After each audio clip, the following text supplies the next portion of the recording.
Ке стане ли Струмица лидер во собирањето и пакувањето пчелин отров? Пчеларската задруга Пчелин рај ќе набави најсовремена апаратура за собирање на овој пчелин продукт, кој што е атрактивен и бара на домашните и светските пазари. Парите за објектот и апаратурата се обезбедени преку проектот на Европската унија на КЕР Германија и Луксембург.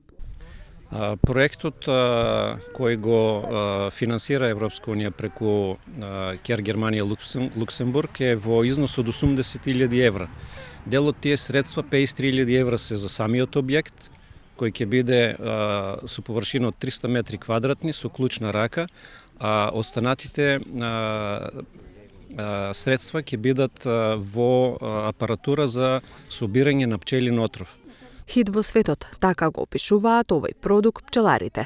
За сега во Македонија само неколку од нив неорганизирано го собираат пчелиниот отров. Сега очекуваат организираното собирање да ги отвори вратите како на македонските, така и на светските пазари.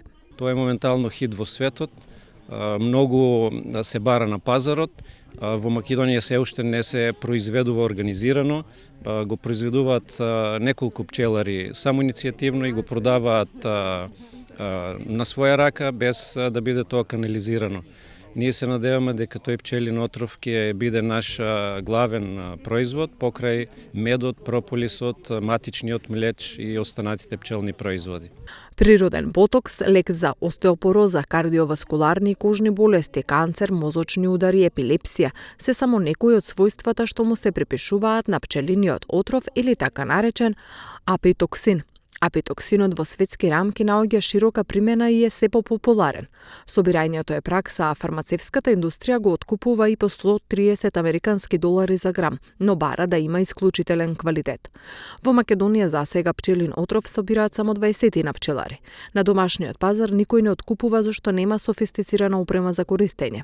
И надвор нема пласман, бидејќи странските компании се уште испитуваат дали е произведен органски, тоест под биоуслови. За да се произведе пчелин отров, пчеларот треба да има најмалку 50 пчелни семејства сандаци. Неопходна е посебна електронска апаратура со колектори или панели што создаваат електровибрации. Тие всушност ја иритираат пчелата да го исфрли отровот. Пчелата исфрла 2/3 од отровот, а 1/3 ја задржува за себе за самоодбрана. Тоа значи дека останува жива, зашто не го откинува усилото како кога боцка луѓе или животни.